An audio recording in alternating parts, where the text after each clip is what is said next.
अपने आप पर डिपेंड करता है वो क्या करना चाहता है। सर अगर इंस्पिरेशन लेनी है तो बहुत सारी हस्तियाँ हैं हमारे आसपास जिनसे वो इंस्पिरेशन ले सकता है। सर पेरेंट्स भी सपोर्ट कर दे whether they are educated or not they will support. Sir यही बस ये ज़रूरी नहीं है कि वेल क्वालिफाइड पेरेंट्स हो, अगर नहीं बनते तो भी एक इंसान डॉक्टर इंजीनियर कुछ भी बन सकता है। ओके, बहुत अच्छा। थोड़ा मैं नीट की तरफ आना चाहूँगा। तो इस साल जो पेपर होता है वो 720 में होता है, यानी 720 मार्क्स पेपर शुता यवान। ब्रह्मोस आसान ज़ूलॉजी तो बॉटनी कुनी पेपर एक ही पेपर होता था ज़ूलॉजी बॉटनी का, लेकिन वहीं से ज़ूलॉजी हम पेपर अलग, बॉटनी हम पेपर अलग, 3 सब्जेक्ट्स के आसान 180 मार्क्स। यानी फिजिक्स को की 180 पेपर, केमिस्ट्री होगी ये 180 पेपर, ज़ूलॉजी होगी 180 पेपर, बॉटनी ये 180 पेपर। तो ये समझ सखत तो वो मार्क्स, तो सखत तो वह मार्क्स हो मजन जो हमारे शायद निसार है उसने 634 मार्क्स लाए, तो जोरदार तालियां। Out of 720 634। और जो शाहिदुल इस्लाम है उसने 615 मार्क्स लाए हैं 720 में से, तो प्लीज जोरदार तालियां। एक और क्वेश्चन है रिगार्डिंग योर कोचिंग कि आप कोचिंग कहाँ पे करते थे 11th और 12th की? कोचिंग आकाश राजबाग से। आकाश राजबाग। और आपने? मैंने भी आकाश राजबाग से कोचिंग की थी, बट मैं एक बात इनको बताना चाहता हूँ कि कोचिंग भी मैटर करती है, बट मैटर इज कि आप कितना खुद मेहनत करते हो, आप कितना अगर आप टेस्ट देते हो फिर टेस्ट को कितना एनालाइज करते हो। टेस्ट देना इज नॉट इम्पॉर्टेंट, जितना टेस्ट एनालाइज करना इम्पोर्टेंट, क्या पढ़ा है, क्या गलती हुई है, कहाँ पर वो गलती रेक्टिफाई करनी पड़ेगी। बहुत अच्छा, बहुत अच्छा। Means we have to introspect, अगर कहीं पे गलती हुई गलती को करेक्ट करना है। तो आप जो आप बोल रहे थे कि कोचिंग, आप बोल रहे थे कि वहाँ पे सेल्फ वर्क जो है, हार्ड वर्क जो है वो इम्पोर्टेंट है। थोड़ा अपनी हार्ड वर्क के बारे में बोलिए, आपका पढ़ाई की स्ट्रैटेजी क्या थी, कैसे आप पढ़ते थे और क्या करते थे? Actually I am more than night person, मतलब मैं सुबह थोड़ा लेट उठा था 11-12 बजे तक, बट मैं रात को बहुत देर तक जागता रहता था 3-4 बजे तक। एंड सब्जेक्ट 4 होते, biology, botany, zoology, physics, chemistry. उसमें मैक्सिमम टाइम स्टूडेंट फिजिक्स में फंस जाते हैं, जो भी सिलेक्शन रुक जाती है वो फिजिक्स की वजह से। तो ज़्यादा फोकस मेरा फिजिक्स पर ही था, क्योंकि फिजिक्स सारी आज थ्योरेटिकल भी आती है और कॉन्सेप्चुअल भी बहुत ज़्यादा आने लगी है फिजिक्स, तो मेरा ज़्यादा फोकस फिजिक्स पर तो था। कितने घंटे तकरीबन दिन में आप पढ़ते थे? हमारा कोचिंग लगभग 5 घंटे का कोचिंग होता था और सेल्फ स्टडी भी 7-8 घंटे। 7-8 घंटे सेल्फ स्टडी, बहुत अच्छा। और आप भी बोलिए। मेरा ऐसा नहीं था कि मैं नाइट में पढ़ गया, सुबह मेरा मूड पे डिपेंड करता था, कभी नाइट में कभी सुबह।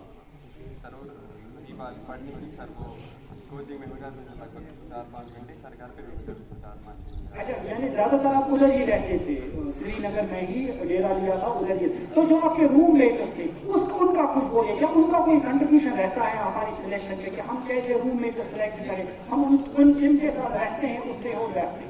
मेरे हिसाब से टीचर से ज़्यादा फिर रूममेट सिखाते हैं सर, कभी भी डाउट हो रूममेट से पूछा, दोनों ने किया सर। रूममेट से एक दूसरे को सपोर्ट नहीं करते, दोनों की सिलेक्शन भी हो सकते हैं सर, कुछ भी कर सकते हैं। यानी आप दोनों एक ही रूम शेयर करते थे, यू आर द रूममेट, ऐसा नहीं? सर हम एक ही हॉस्टल में थे बट डिफरेंट। तो जो आपके रूममेट्स थे क्या उन्होंने भी नीट क्वालिफाई किया?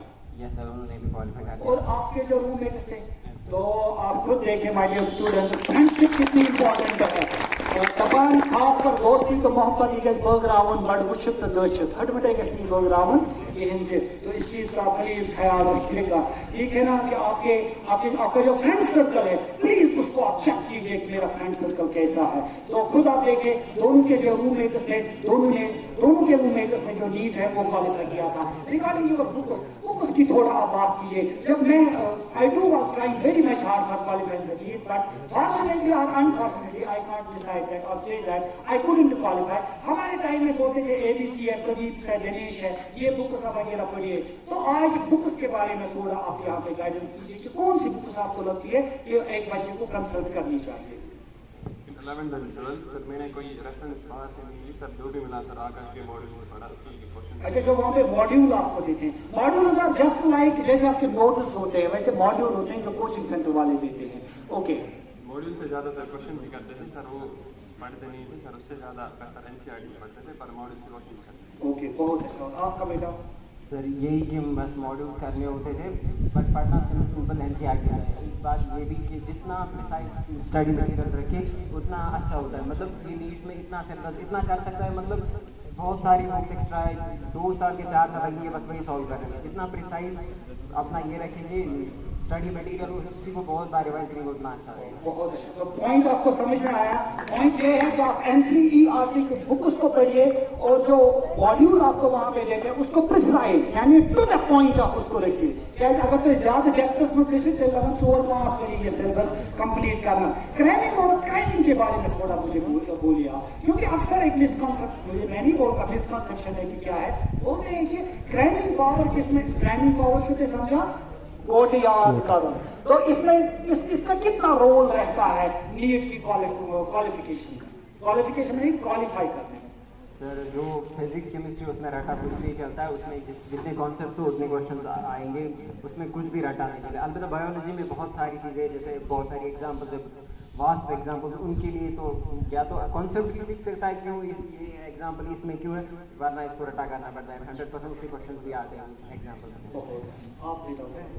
सर समझ के ही पढ़ना बेहतर रहता है, पर बात करेंगे फिजिक्स की, सर 90% समझना है, बट उसमें भी एटलीस्ट 10 to 15% तो याद रखना है सर, फॉर्मूला याद रखनी पड़ती है और भी बहुत सारी चीज़ें।